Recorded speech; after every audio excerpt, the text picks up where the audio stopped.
Alors, je vous salue, bien-aimés, dans le nom de notre Sauveur Seigneur, Jésus-Christ de Nazareth. Alors, aujourd'hui, j'aimerais m'adresser au corps du Christ. M'adresser au corps du Christ sur un thème qui veut nous intéresser ou nous intéresse. Lisons d'abord la parole de Dieu. Et avant de lire la parole de Dieu, je prie que le Seigneur Jésus-Christ nous enseigne cet après-midi, que le Seigneur Jésus ouvre notre pensée et nous communique sa parole.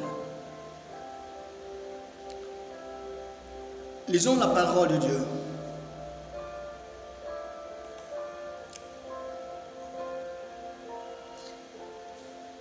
Dans le livre de Actes 2,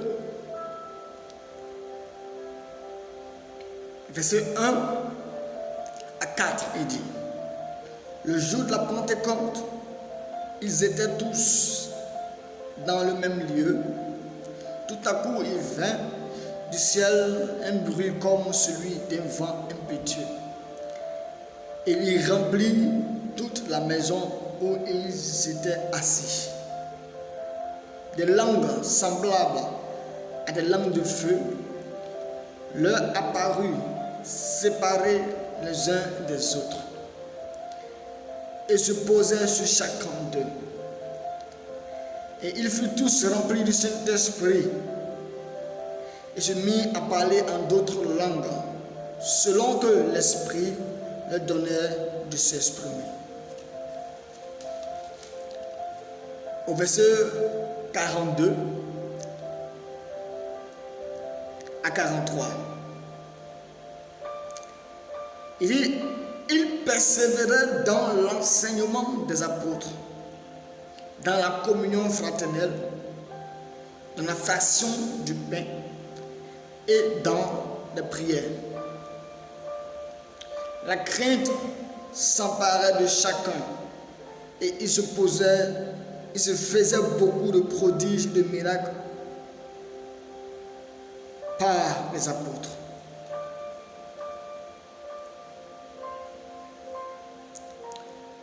Actes 4, verset 32 à 33. Il dit: la multitude de ceux qui avaient cru n'était qu'un cœur et qu'une âme. Nul ne disait que ce bien lui appartient en propre, mais tout était commun entre eux. Les apôtres rendaient avec beaucoup de force témoignage de la résurrection du Seigneur Jésus, et une grande grâce se reposait sur eux. Que Dieu bénisse sa parole. Mes bien-aimés dans le Seigneur, j'aimerais vous interpeller un peu, vous interpeller sur la manière dont nous fonctionnons. Et j'aimerais encourager quelqu'un.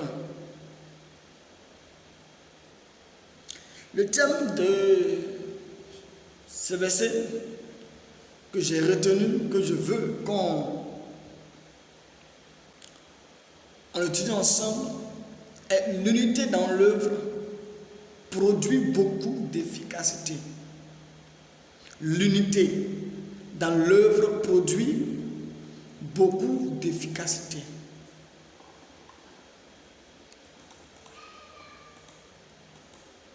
Et comme nous sommes dans l'œuvre, comme nous sommes les envoyés du Seigneur, comme nous voulons faire, ce que Dieu nous dit, nous devons marcher selon la parole de Dieu. Aujourd'hui, lorsque nous lisons la parole de Dieu, nous voyons qu'après avoir été avec le Seigneur Jésus, après avoir été avec le Créateur des cieux et de la terre, le Dieu Tout-Puissant sur terre, Jésus, après la résurrection, a donné une recommandation à ses disciples de ne pas s'éloigner de Jérusalem, afin d'accomplir la promesse qu'il leur a donnée.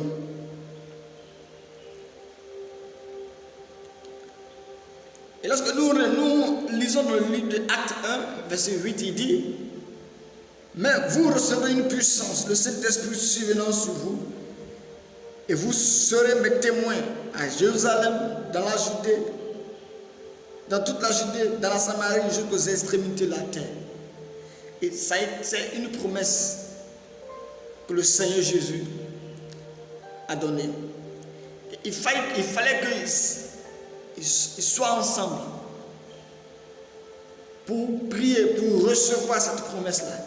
L'Esprit de Dieu, la puissance de Dieu, l'Esprit de Dieu qui va les propulser, l'Esprit de Dieu qui va les lancer, va leur donner la force de pas accomplir la tâche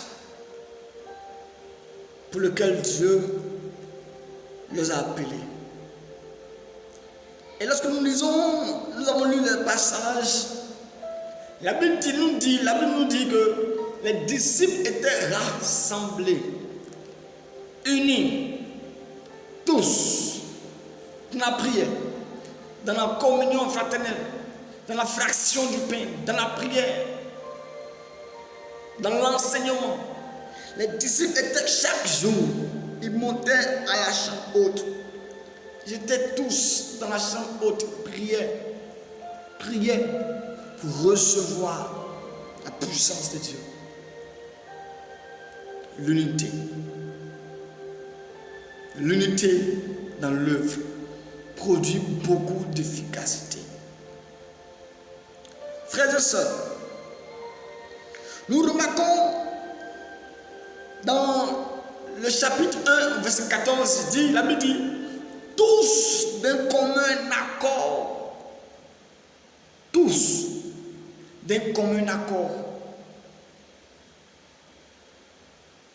tous d'un commun accord étaient ensemble. Tous d'un commun accord étaient ensemble. Et ils priaient le Seigneur dans l'unité pour faire avancer l'œuvre, pour faire évoluer l'œuvre, pour que l'œuvre du Seigneur soit parlée partout dans le monde entier. Et il a même dit qu'ils se partageaient les choses. Il a même dit qu'ils se vendaient les choses, ils apportaient le bien, ils mettaient ensemble. Et ils partageaient cela selon le besoin de chacun. Oui, selon le besoin de chacun.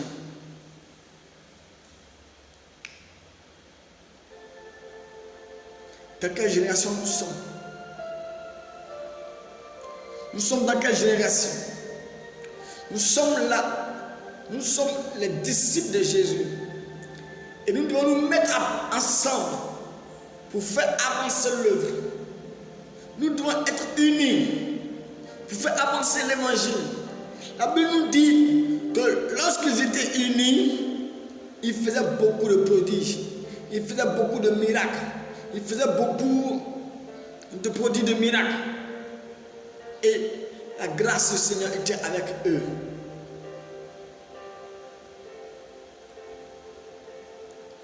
Nous devons être unis. Parce que lorsque Jésus-Christ viendra, il ne prendra pas un fidèle de Séma, un fidèle de catholique, un fidèle de baptiste, un fidèle de mission Le Rocher, un fidèle d'Assemblée de Dieu et autres. Lorsque Jésus-Christ viendra, il prendra, lui, ses enfants.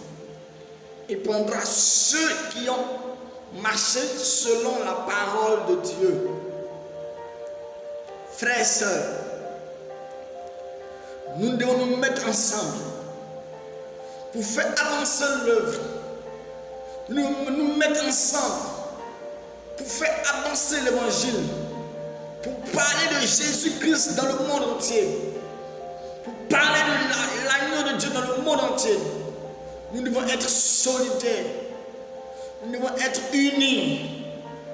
Et lorsque nous regardons dans l'Ancien Testament, le peuple avait un même langage, un même but, un même projet, un même objectif, celle de construire la tour, celle de construire un tour, la tour de Babel. Oui, de construire la tour de Babel. Dans l'unité, dans l'union, ils ont construit la tour de Babel. Et Dieu, regardant cela, a dit, si on ne les empêche pas, ils vont arriver au sommet. Vous voyez, ce peuple uni là, ce peuple avec un même but, un même objectif, une même communication, ce peuple a fait de grandes choses, a failli faire de grandes choses. Vous voyez? Mais qu'est-ce qui se passait? Qu'est-ce qui se passait? J'aimerais t'encourager. Toi, leader de communauté, toi, leader d'une assemblée, d'une église, pasteur, missionnaire, évangélique, apôtre. Je ne sais pas à quel nom on peut donner encore.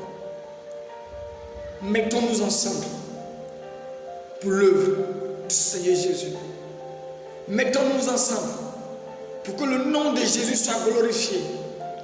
Mettons-nous ensemble pour que la grâce de Dieu soit honorée, pour que le nom de Jésus-Christ soit prêché par tout le monde entier. La Bible dit que ce n'est pas ceux qui disent Seigneur, Seigneur qui hériteront le royaume des cieux, mais c'est ceux qui font ma volonté. Et quelle est la volonté de Dieu pour nous, peuple de Dieu? Quelle est la volonté de Dieu pour nous, chrétiens, chrétiennes? Unissons-nous, mettons-nous ensemble,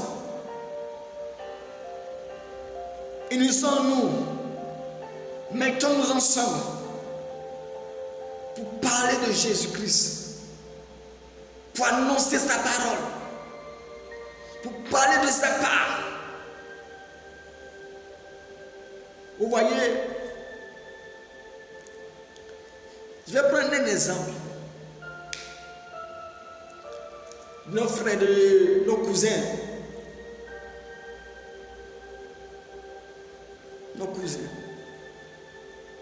les musulmans et autres, se mettent ensemble. Et la solidarité, l'union entre eux. Et ils avancent.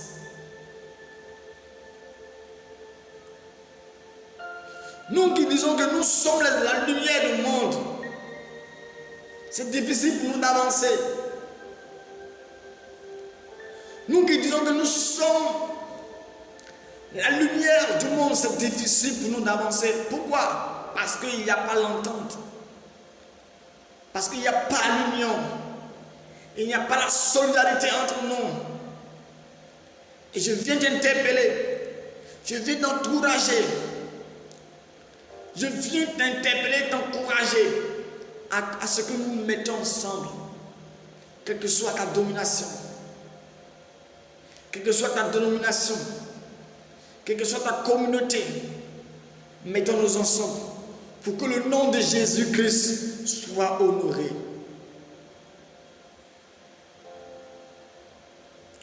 Ne nous croyons pas supérieurs à d'autres communautés.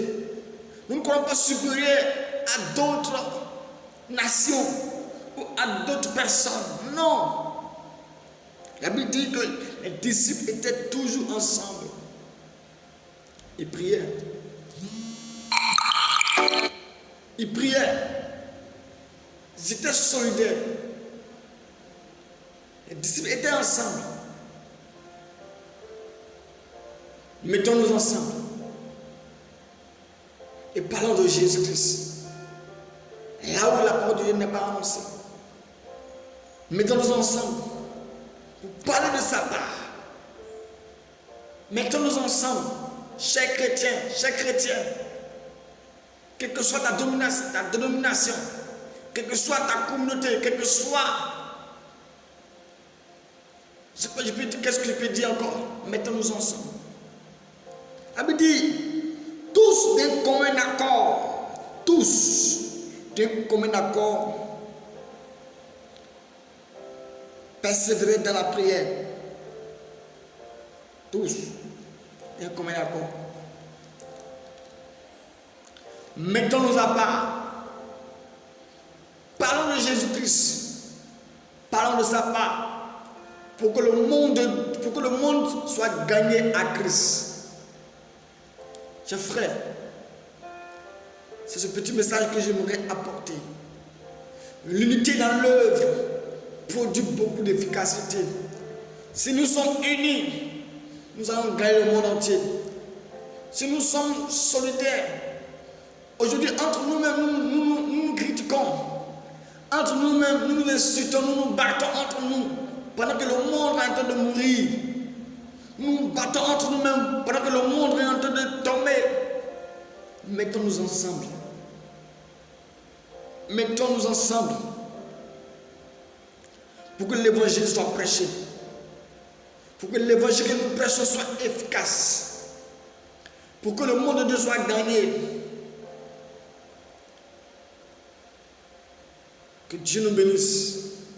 C'est ce message que j'aimerais apporter.